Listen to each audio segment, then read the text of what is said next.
Wake up, sleeper.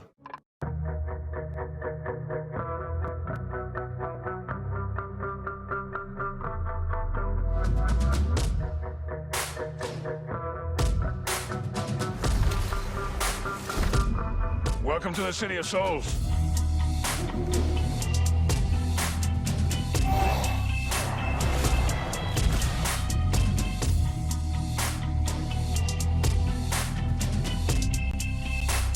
All that matters is that you are safe.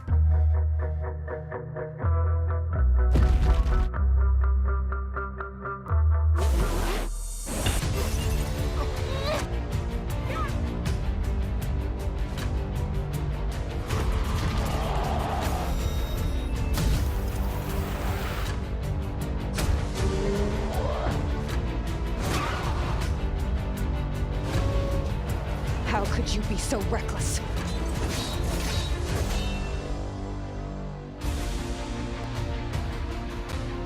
Is this guy like the all-time scariest cop? I don't know. This is my first cop.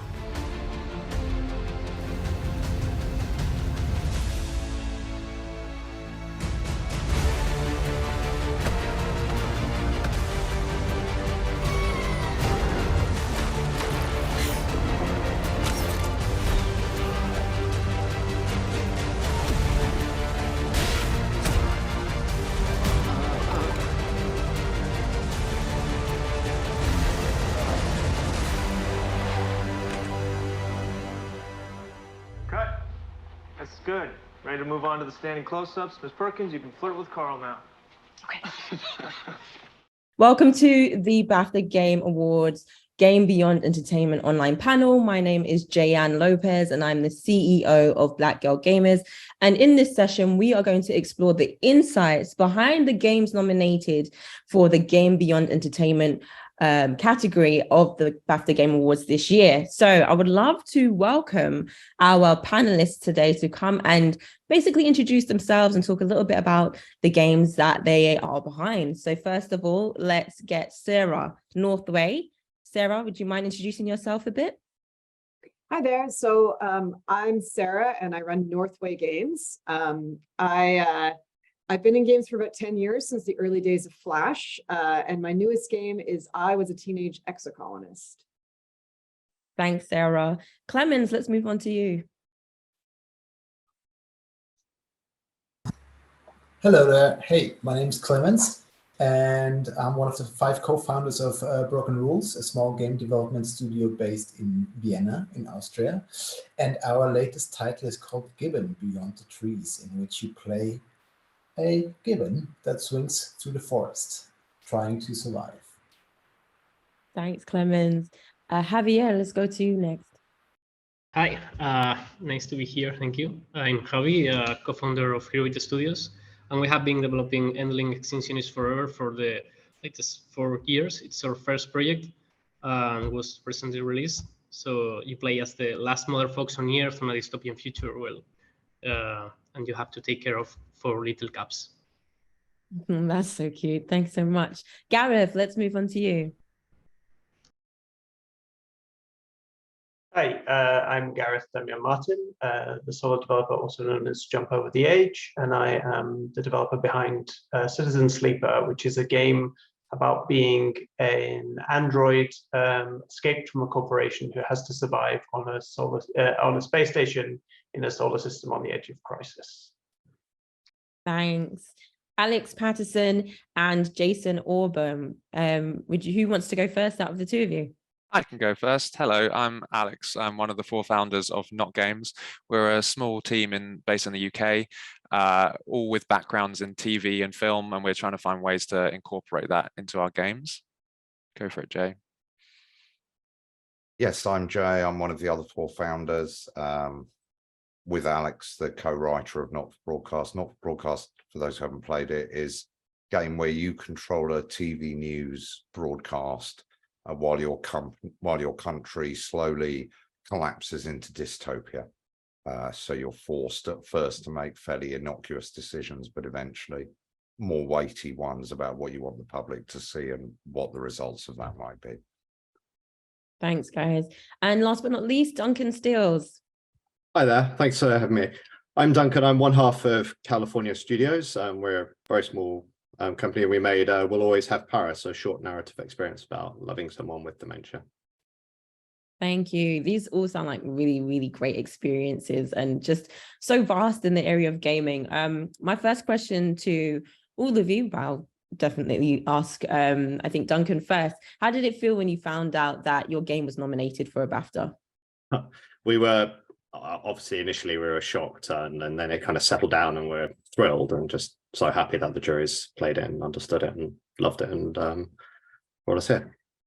Great. Anyone else want to share how they felt when their BAFTA nomination came through? What were you doing? Were you eating? Were you working? What happened? I got woken up by my husband. He just shook me awake and he said, "We're going to London." He's very excited. Was the flight booked right then and there, or did you have to pretty wait? much. Pretty Love much. that. Love that. Love that. What about you, Gareth? What happened when you received your nomination? I was pretty shocked, mostly because I received 4 nominations, which was to go from 0 nominations to 4 nominations was kind of outrageous and ridiculous. So I was a little bit in shock for the entire day. And I think since then, actually, I keep expecting that I'm going to wake up and it will be a dream. But apparently it's still real. I'm here on a panel about those things, so it must be true. You're shocked to the power of 4, essentially. Yeah, exactly. Javi, how about yourself? You know, obviously being the CEO of Hero Beat Studios, tell me about how that felt for you. Well, it was really exciting for us in a sense that of all the validation that we got for all the hard work put into creating the game. So yeah, it was amazing. I'm so glad to hear that. Alex, Jay, tell us about your experience. Were you together when you found out? No, Alex told me. Actually, he rang me. I can't remember. We were having quite a stressful day. I was mid meeting at the time, which very quickly got abandoned to screaming and shouting. But that was quite nice. Which meant I got to phone all the others individually and break the news, which was really, really fun. Good. I'm glad to hear it. What about you, Clemens? I was actually at home, just working when the news came in our messenger, and I only saw it like a little bit later when everybody was already celebrating. And I first didn't believe it was almost too casual. It's kind of like, no, this is not really happening. But then it kind of like settled in, and I'm pretty stoked about it. Well, I'm so glad. I'm super happy for all of you. Congratulations on this huge validation of your hard work. And I just want to remind the audience as well that we do have a Q&A section at the end. So don't forget to submit your questions via the Q&A tool, and we'll read them out at the end of the panel to get the nominees and their panelists' insight. So in terms of now receiving this BAFTA nomination, you know, you've gone past the shock, you've gone past the booking immediate flights to London. What does this mean to you and your studio to be nominated? Gareth, let's start with you.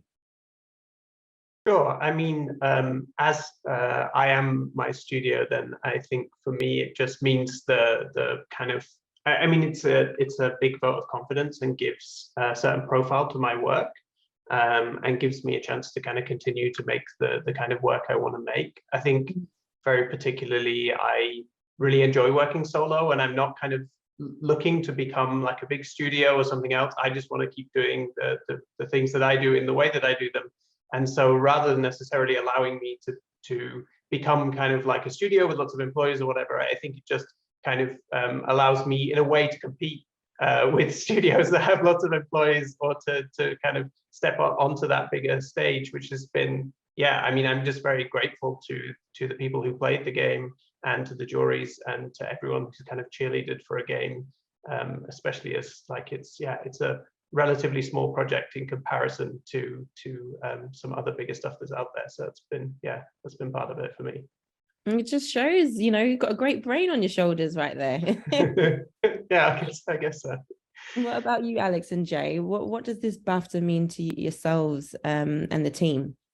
For me, I'd been making jokes about when we get nominated for a BAFTA for like years, like, you know, just like for years as this sort of thing I said around the office. But actually, it's very nice to be nominated for an accolade that my parents have actually heard of. You know what I mean? That was really something. Like the outside of gaming, people know Right. what a BAFTA is. You know that it's Britain. It's a British award. The game we made is very British. So there was a sense of like, I don't know. It just felt really very lovely, that recognition. Totally, and Oh. I feel like what I really like about it, especially the games in this category for us and all these games, is that it kind of not only does it validate it, but not necessarily games that have lots of people would necessarily think would be successful or very easy. So I think it's really great to see games like the people in this Zoom call getting the validation that they deserve, for It's sure. great. It really is. It really is. And Sarah, I know you're a long time, kind of writer in the industry. Tell me about what this meant to you. Well, this category in particular, Games Beyond Entertainment, I'm just really happy that there is a specific way that we are acknowledging that games, all of our games clearly are also very entertaining, but the games can have more meaning than that. I think it's a very important thing to be focusing on in awards. 100%. I think, like you said, games can be entertainment, but they're also tools to educate. They're tools to open minds, to challenge the way we even interact with games. I know last year, Before Your Eyes was one of the nominees, and that changed everything for understanding how people can actually play a game without the kind of traditional manner of a keyboard or of a controller. So 100%. Clemens, tell me about what this BAFTA means to you. Yeah, so I want to chime in with Sarah on this one. Really, I think it's really great that games as an entertainment medium are also growing in the ways, in the types of stories that it is able to tell. And I think it's important that festivals like BAFTA are also recognizing this and sort of putting the spotlight on that. So this becomes more like accepted in the broader audience, that there are all kinds of different experiences, meaningful experiences to be had with games. So that's really great. Amazing. Thank you so much. And Duncan? Similar to others, really, it's great to get the recognition of it. We actually made Paris in evenings and weekends. We weren't full time at that point, and we've only recently moved to that. So it's really validating of our choices to abandon jobs to do this. Yeah, amazing. No, but it's really true. We don't hear enough, or they maybe don't speak enough, that for a lot of people, they're not doing this as their full-time job. This is a side gig for them, and to even reach this level of accolade is really, really, really good. So congratulations to you. So I'm really curious about what were the inspirations for your game. So obviously, Duncan, you're talking, your game has specifically focuses around the theme of dementia. So tell me about the inspiration behind your game. So Marina, who's the other half of California, has wrote and illustrated the game, and she started her career as a doctor on the wards. And when she was there, she saw how dementia affects not only the sufferers, but those around them, and really wanted to make a kind of a short narrative game about that. So that's really where it came from. Oh, no, thank you for that.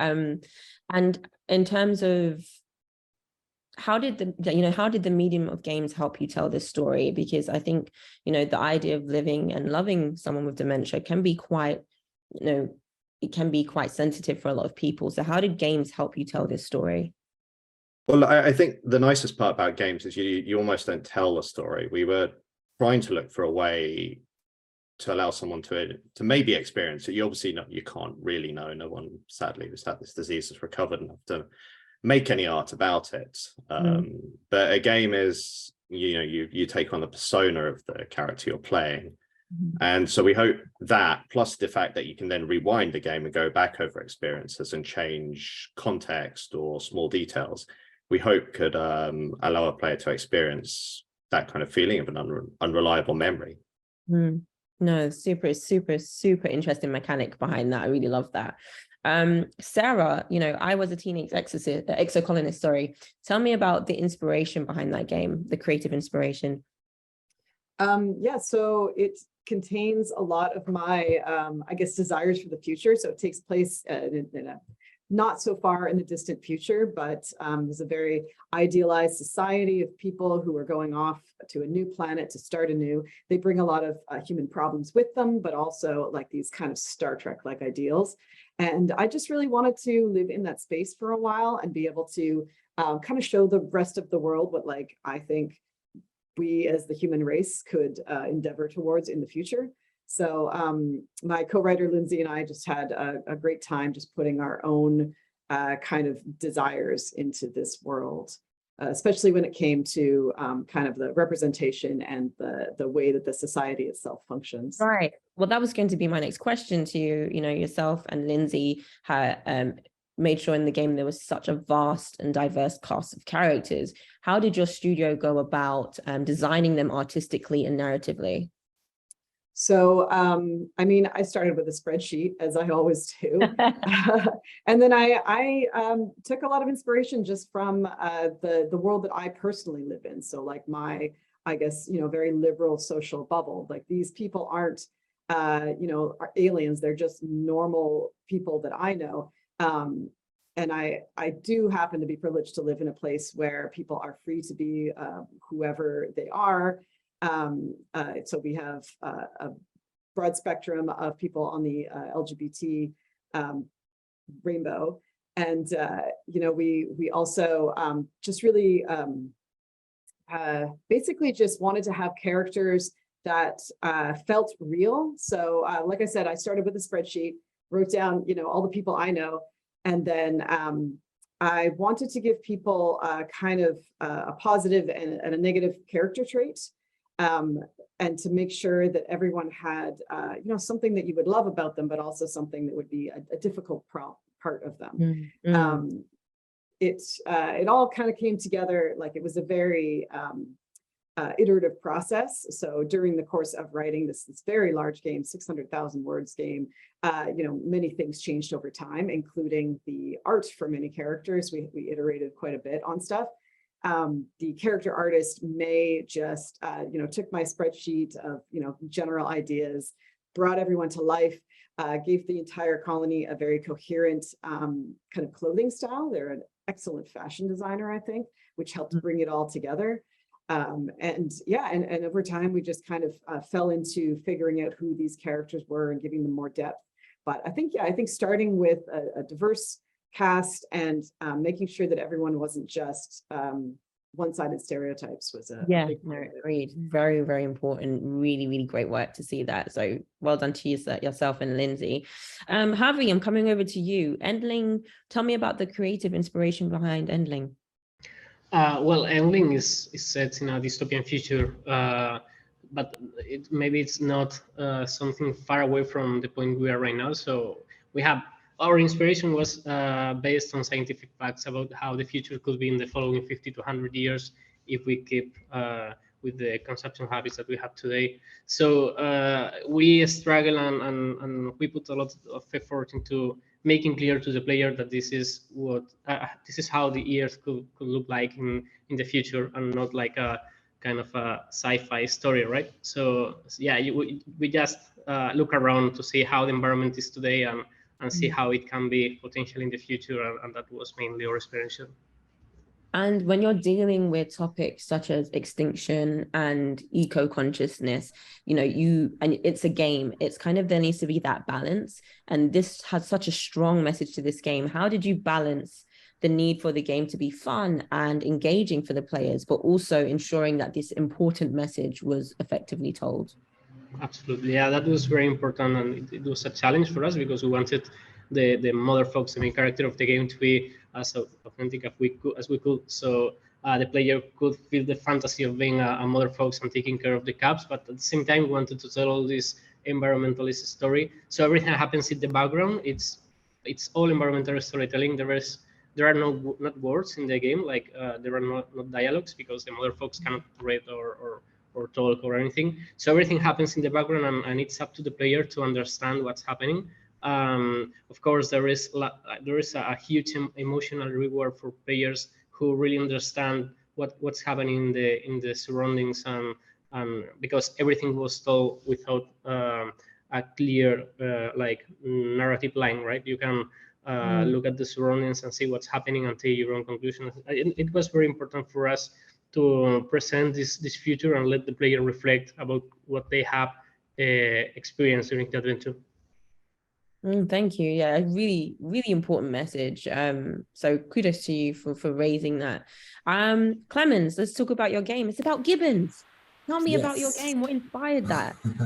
Yes. So it's as kind of like as usual when Felix and I work together. Felix is the game director for Gibbon. He has an idea for a mechanic, and I sort of try to build a world and a story around that and how it matches. So he usually comes with this game mechanic first. And in that case, it was because he went to the zoo with his kids. And in Vienna, we have a very old zoo with an island where gibbons live on it. And he just watched them move around this area and admired their ability of being so sort of like, you know, agile and able to move in ways that just looked so like so much fun to him. And he wanted to find a way to abstract that into a game mechanic, to take this sort of like, you know, build this model of movement to be experienced digitally with very limited or simple forms of input. And so this is where he came from with his inspiration. And he approached me and asked me, like, what do we do with this idea? Like, what world are we going to build around that? And we basically had all, you know, possibilities were open.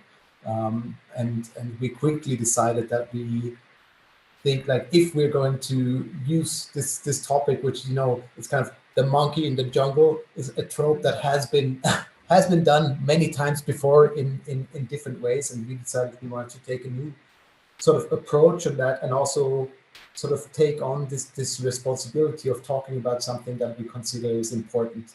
And that is why this, especially this topic of making a game that is fun on the one side, but on the other side actually talks about something very serious that is happening in the real world, is quite a challenge, because there's always, these are like two opposing poles, right? The one thing is just like be fun and entertaining and a cool thing, and on the other hand, you want to talk about something that is really deep and really important and really serious also, and so these two poles kind of were in conflict a lot of the times when we were talking about various parts of the game, different types of mechanics, or when you think about how the world should develop, the more impact you would see from the humans, the more destroyed a world becomes, and the less options you have for interacting with that world. So it's, this idea is directly taking away the fun from the game, essentially, and so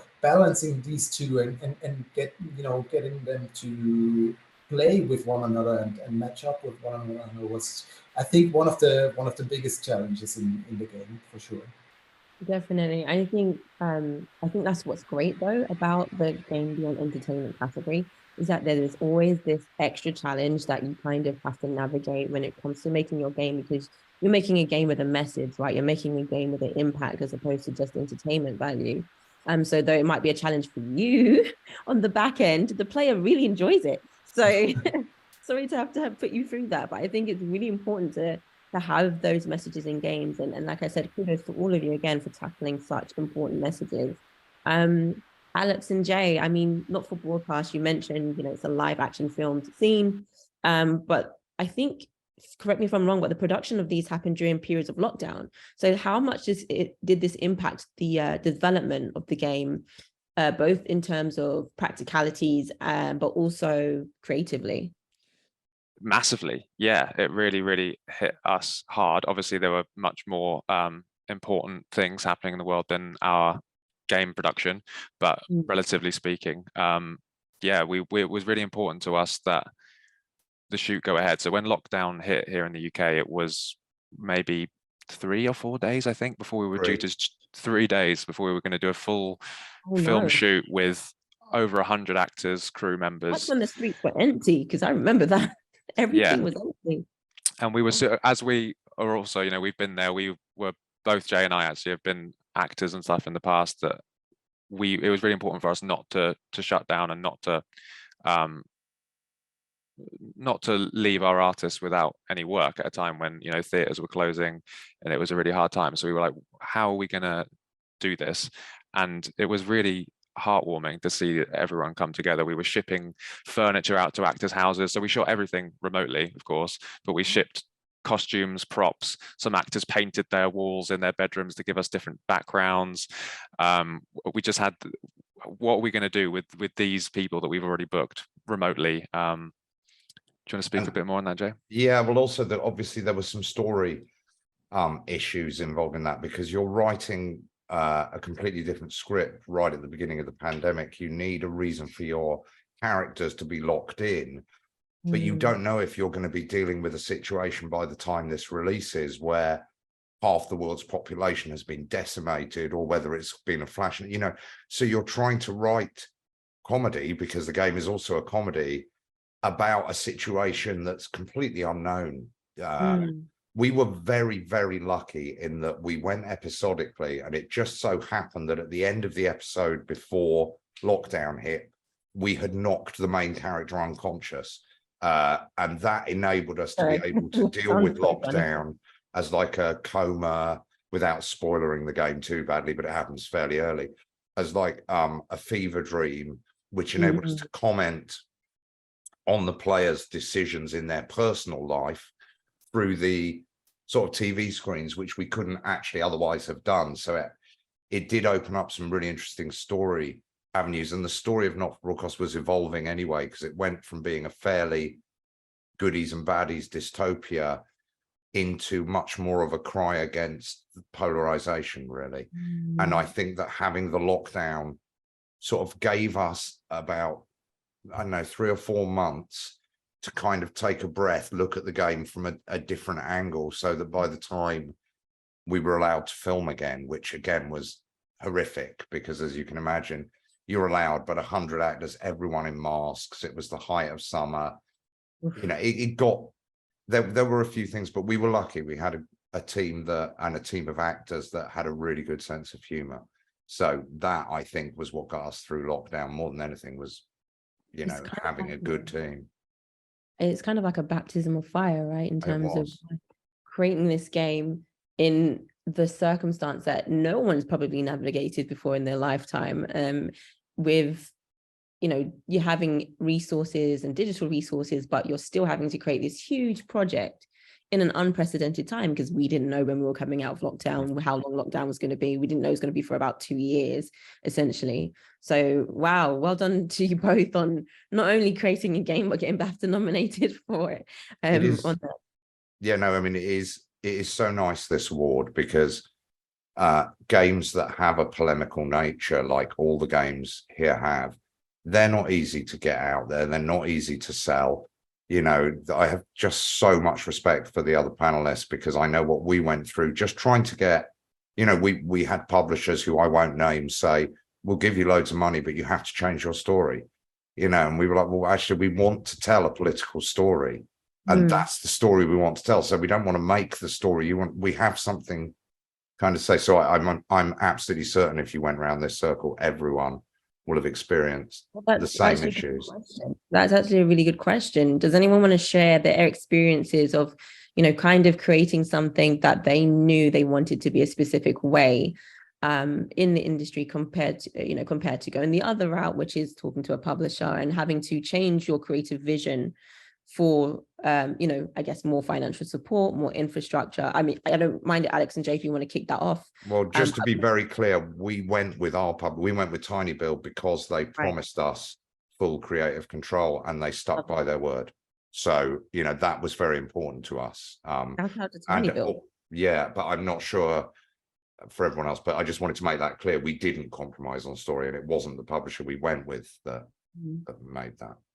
Does anyone else have experiences of that in the industry, of having to potentially compromise creative direction or vision on their game? No? That's great. We had a very similar experience to Jason, again, not naming any names or something, but speaking to a publisher, and again, it's a very short, very sad game, and there's really nothing you can do about that. But yeah, no, I found myself nodding along when he said that. What do you think publishers need to understand about, I guess, the trajectory of games as a medium and the stories that are being put into them, in 2023? Do you think there needs to be a wider conversation now about what games can do, what they can talk about?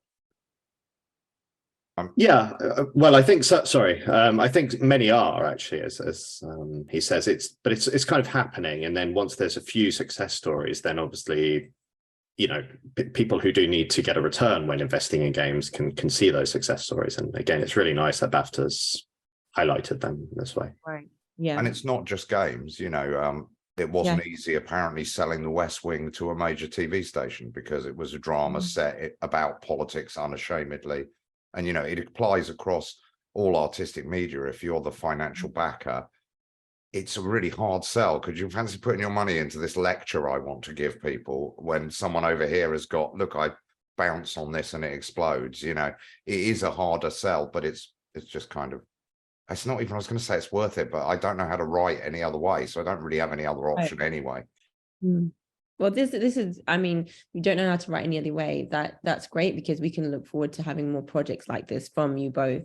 In the future, what's the next, not to ask you to share your secrets and ideas, but what are you looking to create in the future? And I'll jump to Sarah for this, in terms of your next project or your next idea or theme that you'd like to explore. What would that be? Well, I've already started on my next project, but it's not announced yet. It's definitely going to be another very narrative, and we're going to use narrative again to tell stories about, social issues and things that are of concern to me right now on Earth. But it's going to be a very fantastic setting again, because I do think that kind of Trojan horse thing of giving people a world, a setting that they don't immediately apply to their own lives or their own, decisions that they have to make. I feel like using a scenario like that and then telling them stories that are very directly applied to what's going on in the world today. I think that makes it kind of an easier pill to swallow for people, or maybe it's, it gets them on board with you before you start giving them messages that then maybe would otherwise be like maybe something they don't want to hear. So that is how I like to use narrative very much. And our next game is going to focus a lot on that, but very, very different setting. Exciting. Clemens, I mean, your game obviously focuses around gibbons, and we talked about the mechanic, but the process of working or observing an animal, has that inspired another project in the wildlife kind of area for the next game we can expect from you, or would you like to go completely the other way? Well, I think our games really are usually born out of sort of the arising circumstances in a way. So it's always very hard for us to predict what's going to be next. It's kind of, usually we say, well, we'll see, we don't know ourselves yet. But really, first of all, I also agree to Sarah's way of kind of like doing things, which is also actually one of the big concerns about Gibbon, that it was, how upfront we should be with that ecological topic it has, because I think everybody knows the feeling when there's like a new documentary coming out and it's about some sort of bad situation that is currently happening in the world, and there are enough, and you're kind of like, well, I know I should watch this, or I could watch this, but I'll just feel bad afterwards, I know, because I'll be confronted with this issue and I just, can't handle like more of the negativity right now, and so it's kind of, we felt like we for a long time weren't sure how we are going to handle this, and we usually go sort of about this route, of sort of like hiding it a little bit behind sort of like this a world, for example, that we're building, or some sort of theme that we can put up front to just be able to sort of lure the people in a little bit and then start talking about these things. But even with that method, I think it's really important to be sort of kind of respectful and careful in how you're going to handle this topic. And I think this is also something that for our next game, I don't know, like it might end up being a similar approach again, but it also might be something that tries to focus more on, I don't know, utopias, I guess, instead of like with our previous game that focuses on the current situation of something that's bad. I think I would like to, I don't know, look into the future and think about things, how awesome they could be, you know, and how great they could be, and what like does a positive future for all of us look like? Because I think I would like to talk more about positive things. Yeah, I mean, there's space for both, 100%. I mean, Gareth, you're here, solo studio, 4 nominations, and I'm here asking you about your next project. Sorry to put the stress on you, but what does the future look like for you? So I mean, the future kind of looks very similar to the present for me, because I think Citizen Sleeper was and is a project that I intended to be something I could build on and think about building around. And I kind of, when I made my first game in Other Waters, I kind of made it as like a complete object. And in a way, I don't regret that, but I kind of slightly feel like this time around I wanted to do something where it had the possibility to make a space that I could tell lots of different stories in, and that could cover a lot of different subjects. And also I spent a lot of time thinking about the kind of the conditions of the universe and the world that would allow me to talk about the things I wanted to talk about, which were kind of big things about, you know, what it means to live in a system that's cruel or ignores us or can crush us underfoot kind of unthinkingly. How do labor and capital and material wealth move? So I had to think about like the big structural parts of the world, because none of that would make sense if the kind of world didn't structurally make sense. And so now, having had success with Citizen Sleeper and having a really good response, and then having done the episodes and building on that world, I'm still kind of looking for ways to continue that going and to continue to use that universe to discuss the same kind of themes or other themes that I can bring in. So for me, it's something that's really nice to have that, because Citizen Sleeper was really an experiment. I think in retrospect, it's easy to look at something and say like, oh, that would obviously work. But when I was making it, I had absolutely no idea whether or not people would engage with it. I was actually, when it came to release, I was really thinking to myself, okay, this is going to be a niche game. It's going to be, I think actually it will be less likely to be voted for awards than in Other Waters because of the way it is and all kinds of things. You know, I was just kind of like, I'll have to wait, for a few more games before I even think about a BAFTA nomination. So it was kind of nice to see people respond to it in that way, but that's really energized my feeling about the whole setting and the world and the universe. That it's something I want to keep working with, because as long as people like it, then and they're getting something from it, then it seems worth working with. I mean, that's something you got to have a bit more confidence in yourself, eh? Yeah, I mean, I have confidence in myself, but I think I always think that when you're in the middle of making something, you are the worst possible judge of whether it's good or not. So it's only after the fact that you're like, oh yeah, actually, maybe that was all right. You're doing well. You're doing well. Javi, I would love to know, what's next for yourself and Hero Beat in terms of your next project. Is it still going to focus on, the similar themes of extinction and eco-consciousness, or are you going to go down another route? Well, we created Hero Beat Studios with the idea of creating video games that could tackle environmental and social impact issues in general. So for the last months, we have been already working on a new project. We are super excited. We cannot tell a lot about that, but it's aligned with Endling, with what we have created before. It's a new IP and set in a fantastic world.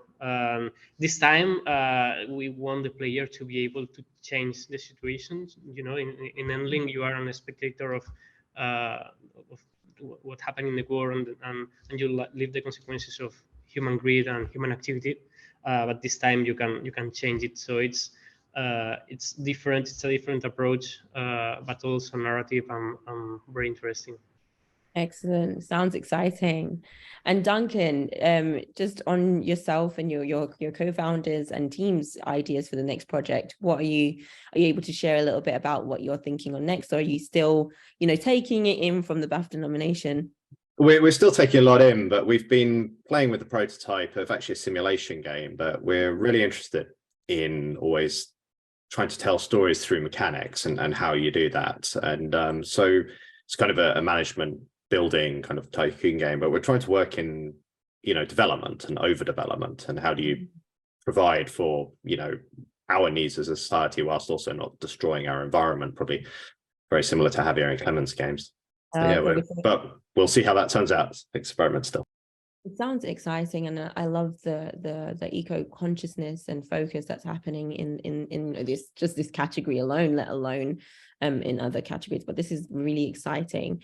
We're coming up to the time for our Q&A, so I just wanted to ask a quick question around the board around tips for people and aspiring developers who are looking to create a story and narrative that wants to have impact and may be different from the typical games that are out there. What kind of encouraging advice would you give them? I'll start with you, Javi. Well, I think one of the most important things, at least in our experience, is to make sure that the player is having fun, because at the end of the day, it's an entertainment product. So the message will get deeper if it's seamlessly and the player is like enjoying the experience. I think that's what differentiates a game like this from a documentary or some serious game, right? Yeah, excellent. Thank you so much. Duncan, I'll go to you. What kind of advice do you have for aspiring and up-and-coming developers? I think experimenting through very, very small prototypes with trying to link, if you're looking for a message, you've got to find some mechanics that will connect to that message. And it's very hard to really predict that. Well, I find it very hard to predict that. Maybe others are better at it, and very short prototypes, game jams, that type of thing, very time constrained to see if you can find something that works. And then before you worry about the rest. Right, not expending too much energy and too much time in one thing. Really great advice. Sarah, what would your advice be for someone who is looking to create their own project or game moving forward? Yeah, so similarly, I would say fail fast. If you don't think your game is fun, then try something different. And keep your scope in mind. So I was a teenage exocolonist, was supposed to be a 2-hour game. Now it's a 10-hour game with endless replayability, and it took 5 years to make. So yeah, make sure that whatever your grand ideas are, that you think about the very core game of it and get that going first. Great, thanks, Sarah. Gareth, what would your advice be as a solo studio? Yeah, I mean, I think in this particular context of games beyond entertainment, I think it's easy to think of yourself as a developer as somebody transmitting a message to people who are resistant to receive it. But I think in reality, we're all people, and the players are people too. And if I'm concerned about something, the player's probably concerned about it too. So I think actually working on personal issues and not kind of like being honest and vulnerable about what it is that you're doing, you're much more likely to find that response coming from your players. I think if you're being closed off and you're kind of forcing the discussion, or you're doing something that you think is correct but you don't feel, I think that's likely to come through in the game as well. So that's been a huge lesson for me, is that I made a very personal game and it's had an incredibly wide response, which has been, it may seem obvious, but it's just been a surprise to me that so many people, even people who had very different experiences to me, saw the kind of struggle of the sleeper in Citizen Sleeper and was like, yeah, I relate very strongly to what it feels like to have that struggle, to have that, to wake up every day and need to figure out how to build my life going forward. So I think starting with the personal can be very powerful for people. Thank you for that. Really great advice. Clemens, your advice for up and coming game developers. Obviously, your game was inspired by an animal. So, I mean, what can you tell people about taking inspiration from maybe an uncommon source? Oh, well, yeah, the topic on inspiration is big. Inspiration is everywhere, but I think like I would like to instead also jump on this what Gareth said. I think I feel my most successful game to date has been the one that also has been my most personal game, and I think this is something that the closer it is to myself, the more open and honest I can talk about it, the more it will resonate with players. And the other thing might be to not try to put too many innovations into one title. Like this for upcoming developers, it's, and me included, that was the case. I always thought like this first game that I'm making has to be like the grandest thing, you know, it has to have all these ideas that I think are great about games, you know, and I need to put them all in there. But it's actually okay to make concessions. And it's even important because my experience is that players will be, if you put too many innovations in one game, players will be not able to you know, digest all of them. So if like put your focus on one thing and keep the other ideas for all the other games that are going to follow. Yeah, no, that's really, really great advice as well. Sometimes it's okay to take a step back from all the brilliant things that are happening in your head at one time. And last but not least, Alex and Jay, tell me a bit more about like your tips for developers, especially coming from you know, TV and film. What would your tips be for you know, individuals coming from different areas into gaming? I would say one of the benefits for us for coming from a completely different area is we didn't necessarily know all the rules. We didn't necessarily know how things were supposed to be done. And don't get me wrong, in some ways that could have done and has backfired in many ways, because, you know, we end up like reinventing the wheel in some ways, but in other ways I think actually it's kind of exciting to move across disciplines and do things a little bit differently. In terms of tips, I guess I would say don't forget the joy of the medium of games, which is obviously interactivity. You know, in films we say don't show, don't tell, right? So like, you know, don't just you know, have a character say what they think, like have show it visually. But obviously with games it goes even further, that it's even better to do don't tell or something like that, where you actually have the player it's so much more impactful if you yourself are interacting with it. Great. I would just say, you know, that you're having a game that has a philosophy, whatever that philosophy is. The player may not even be aware that it's there at points, but it gives a weight to the work. And I think there's nothing wrong with making entertainment for entertainment's sake, and I wouldn't want to decry people who do that. But I do think that having a philosophy gives it that extra oomph and maybe makes it a memorable experience for somebody rather than a throwaway one. So have the confidence to back your philosophy and to keep it in there, even when you're doing crazy amount of hours. That'd be my other tip. Be ready for crazy amount of hours. Yeah. If you've got a social life, don't make games.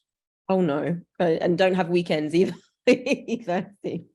Thank you so much for all those tips. We do have some questions from the audience. So anyone is open to answer these.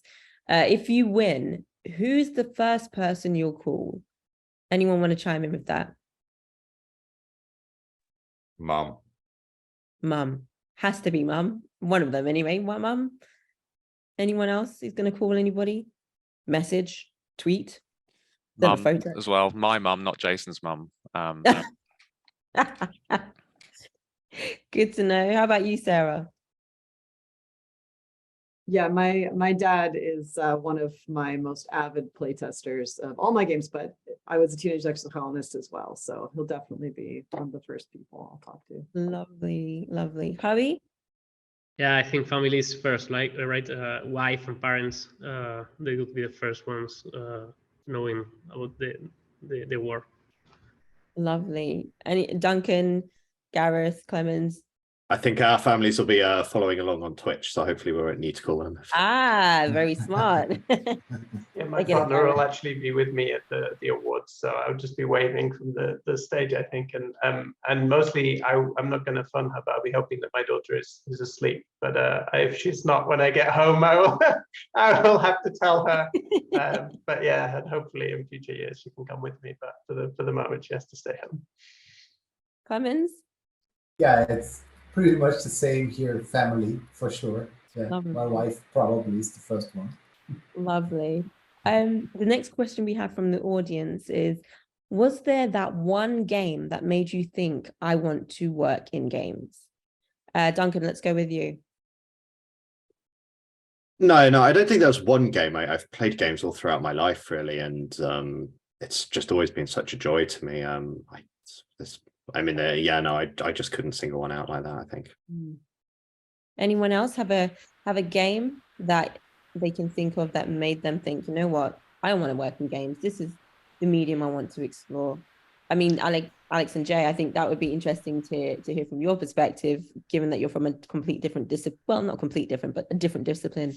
Well, I've been kind of in and out of this industry. So like I published my first game on cassette for the Dragon 32, back in the 80s. And what I think the game that certainly made me realize that I could do more with games than Fruit Machine simulators was possibly Half-Life 2, which I felt that really impacted me as a story and really made me aware of the competitiveness of games to the other industries and why it's ahead now. Right. I think for me, while similar to Duncan, I've been playing games forever, the one game that kind of sparked the very beginning of what Not for Broadcast could be was Her Story by Sam Barlow, which started us thinking about how to use. What he did was use diegetic video, so video where the player, rather than FMV games have this history of really amazing but very sort of campy characters appearing on screen and talking to you, which is amazing and we love. But what Sam Barlow did with Her Story was have the player is actually interacting with the video on a computer screen, and we went, that's something, and that definitely was a very initial spark for Not for Broadcast, for sure. Thank you for that. Sarah, do you have a game that made you think, you know what, this is the medium for me? Yeah, I guess it would have been like 90s shareware games, because many of them were a single developer, which, for me, I didn't want to be a cog in a much larger machine. I'm from Vancouver, and EA Sports is here, and that was what I thought of as if I was going to go into the games industry. So being able to see those very first indie games, and also getting to see Roberta Williams's name in credits like King's Quest and stuff, and having like a female designer and being like, okay, yes, like women can do this, and also small teams can do this, was very, very inspiring to me. Yeah, that is a testament to how representation is super, super, super important. Gareth, Clemens, Duncan, Javi, any games that you'd like to mention? I mean, go ahead. No, go ahead.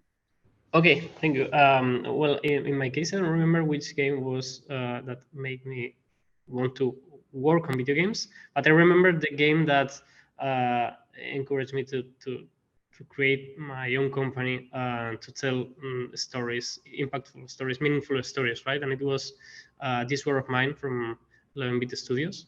I think it's a fantastic game that talks about very important topics, and yeah, that caught my attention and made me think, okay, I want to tell this kind of stories, and I cannot do it in the companies I'm working right now, so I will create my own video game. Yeah, this War of Mine you mentioned, is that the one you mentioned? Sorry? The game you mentioned, This War of Mine? Yes. Yeah, that's right. Yeah, This War of Mine. Yeah. Familiar with it. I was just double checking I heard correctly. No, I love that game, actually. It was really, really good. Sorry, Gareth. Yeah, your turn. Tell us about the game that inspired your journey.